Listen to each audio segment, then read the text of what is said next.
Today we're going to fix a problem with an above the range microwave. The problem that we have is that every time you turn the microwave on, it trips the breaker. After opening the microwave up and taking a look around, we figured out that the problem is very simple to fix. It's under $10 and you can do it yourself. So if this problem is happening to you, take a look and you can fix it yourself. First off, let's turn off that breaker and then unplug the plug. Now we have to get behind this control panel right here. And to do that, we're going to take off this vent. Now we've done that, we're going to remove this screw. This just slides up and out like this. There's a couple of wiring harnesses. What I recommend is you take a picture of this before you start removing any harnesses. On this microwave, you take off this clip and this clip. Now the control panel is off, then you can easily test the components inside. What I have right here is a clamp meter, which I found on Amazon for about $30. It comes with these two leads. You plug them into the clamp meter.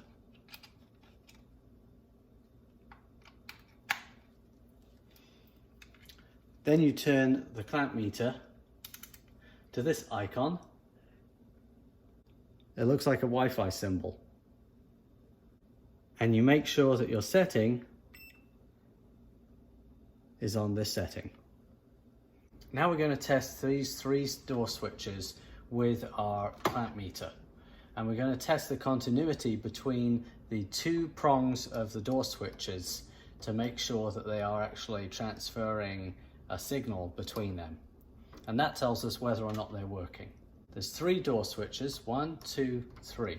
The one that we find fails the most is the middle one.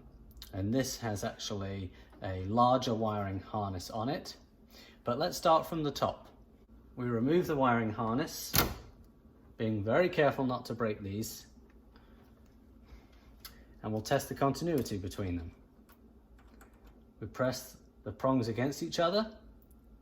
Nothing happens. Now let's close the door.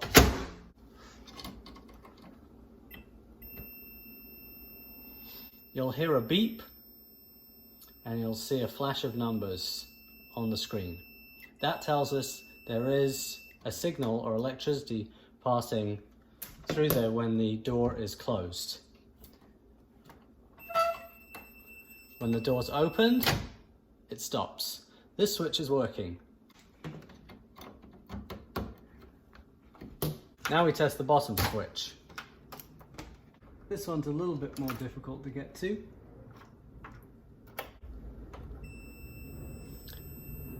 There's a beep, there's continuity. If we open the door and do the same, now there's no beep. No numbers, no continuity. This switch is working. Now let's try the middle switch, the one that presents the most problems. We touch our two prongs against the two prongs on the switch itself. Here's a closer view of the switch, and these are the two prongs, one back here and one here, that we touch the multimeter prongs to. You hear that beep? There's continuity. Now we're going to try this switch with the door closed. And it beeps. What happens with the door open? It still beeps. Okay, well, it shouldn't be doing that.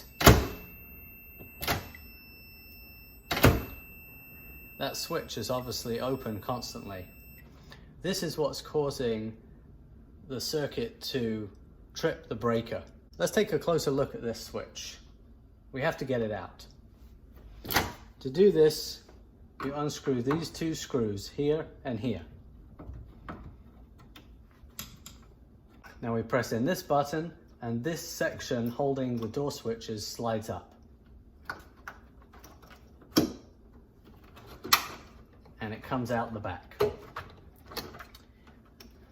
This came out very easily. Sometimes it takes a little bit of finessing to get it out.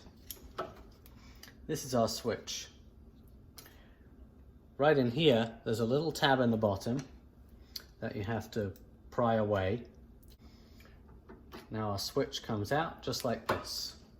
Let me show you another way that you can easily test if the switch is functioning properly. The way these switches work is between these two prongs, this is the switch. Once that clicks in, it either turns the electric off or on between the two prongs. Once they're installed, this is what they look like. When you press it, you'll hear a click. Here's the bottom one. It actually has a mechanism on it. There's a very noticeable clicking sound. This is our middle switch. I'm going to press on the button right now. It's spongy to the touch and there's no clicking sound. This switch is definitely broken. This is our old switch. It says KW3A, and if you flip it over, it even has the manufacturer on it. And then there's a little wiring diagram right here. Common, NC means normally closed, and O means normally open. And these terminals, one is attached to normally closed, and one is attached to common. Now I ordered a pack of these. I just went on Amazon and typed in microwave door switch, and this is what I got. It actually came with 3 switches. It's a pack of 2 normally open and 1 normally close. I got it for $9. These are the 3 switches. This is our old switch. Now, I'm not sure if you can see the difference. On these 2 switches, the terminal on the right is attached to the normally open. And on the left, these ones are attached to normally close. So this is the switch that we want to replace it with. Let me show you the difference between the buttons. I'm pressing this one, it's spongy. I'm pressing this one, there's a significant click. So now we know this is the matching one that looks exactly the same. Even on the back, it's even the same manufacturer. Even on the back it says KW3A. All the writing's exactly the same. Even if it's slightly different, you should be fine. These are pretty common. Make sure you slide your switch in exactly the same way that it came out.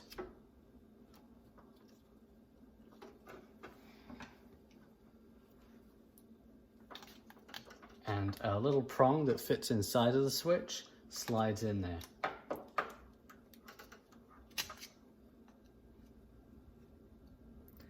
Now that switch is held into place. I'll put our harness back in the microwave.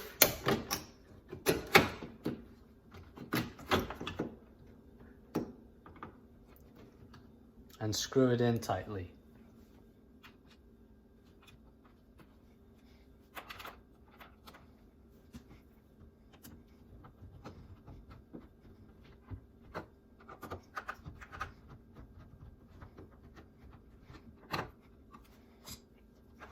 Now we plug our harness back in.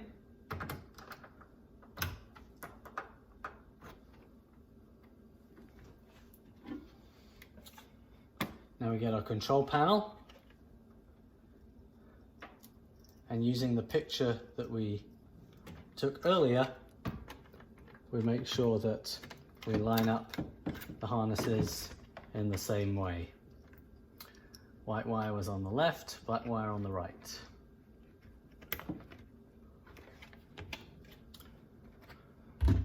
Everything looks good in there.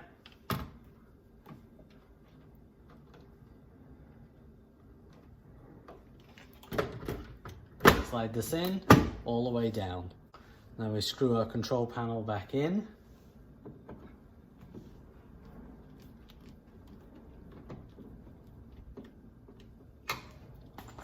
Making sure the microwave's clear of any metal. We're going to turn it back on and test it.